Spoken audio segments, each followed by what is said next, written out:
आज हम आपको दिल्ली एनसीआर में आवारा कुत्तों के मुद्दे को लेकर जो सुप्रीम कोर्ट का बड़ा फैसला आया है उसके बारे में सारी जानकारी देंगे। फैसला लाखों लोगों की सुरक्षा से जोड़ा जा रहा है और इसे ऐतिहासिक बताया जा रहा है। तो जुड़े रहो आप मेरे साथ इस वीडियो में, मैं आपको सारी जानकारी दूंगा। दिल्ली में अनुमानित तौर पर 10 लाख से ज्यादा आवारा कुत्ते सड़कों पर घूमते हैं। हाल के वर्षों में कुत्तों के काटने की घटनाएं तेजी से बढ़ी हैं। साल 2025 में अब तक 26,000 से ज्यादा डॉग बाइट के केस और लगभग 50 रेबीज से मौतें भी दर्ज हो चुकी हैं। पिछले 25 सालों से animal birth control ABC rules के तहत कुत्तों को पकड़कर नसबंदी और टीकाकरण के बाद फिर उसी जगह छोड़ दिया जाता है, लेकिन सुप्रीम कोर्ट ने माना है यह तरीका ना तो जन सुरक्षा सुरक्षित कर पाया और ना ही कुत्तों की संख्या कम हुई।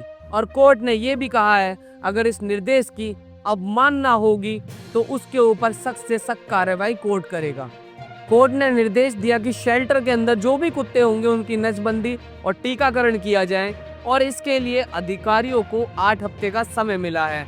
कोर्ट ने बोला अगर इस आदेश की अवहेलना होगी तो अधिकारियों पर सख्त से सख्त कार्रवाई कोर्ट करेगा। इस आदेश को लागू करना इतना आसान नहीं है।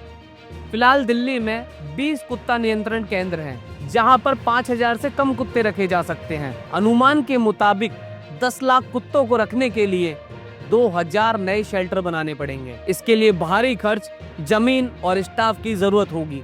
सुप्रीम कोर्ट के इस फैसले को अगर देखा जाए तो इस फैसले पर दो पक्षों की अपनी अपनी बातें हैं। जो लोग अभिभावक या बड़े बूढ़े हैं, जो बुजुर्ग हैं, वो बोलते हैं कि ये फैसला एकदम ठीक है, कुत्तों को शेल्टर में रखा जाना चाहिए क्योंकि ये कभी भी किसी को काट लेते हैं।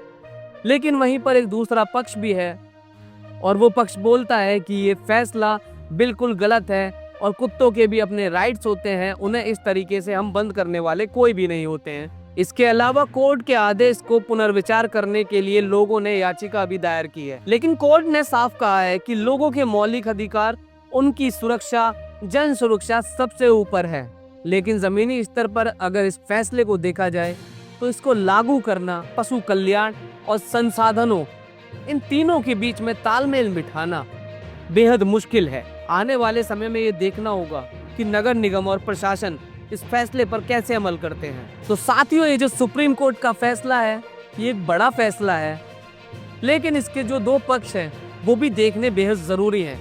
इसमें पहला पक्ष ये कहता है कि साहब हमें कुत्तों से डर लगता है, कुत्ते हमें काट लेते हैं, ये हो जाता है, वो हो जाता है, तमाम बातें होती हैं। लेकिन इसके अलावा एक दूसरा पक्ष भी है जो डॉग लवर है, जो पशु प्रेमी है।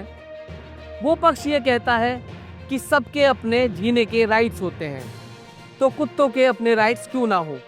उनका कहना है कि कुत्तों को इस तरीके से शेल्टर में बंद करना एक गलत फैसला है। तो इसमें देखने वाली बात ये होती है, क्योंकि इसमें असमंजस फैली हुई है, क्योंकि हुआ क्या है, जो डॉग लवर है, जो पशु प्रेमी है, उन्होंने इस चीज के लिए शांतिपूर्ण आंदोलन भी किया था, लेकिन उनको पुलिस ने खदेड़ दिया था वहां से। ये सारी चीजें भी देखने में सामने आती हैं। तो ये फैसला तो कोर्ट ने दे दिया है, लेकिन देखने वाली बात ये होगी कि इस पर अमल होगा तो आखिर होगा कितना। साथियों, मेरा नाम है विशाल शर्मा, ये थी मेरी रिपोर्ट। कैमरे के पीछे है मेरे साथी आशीष। नमस्कार।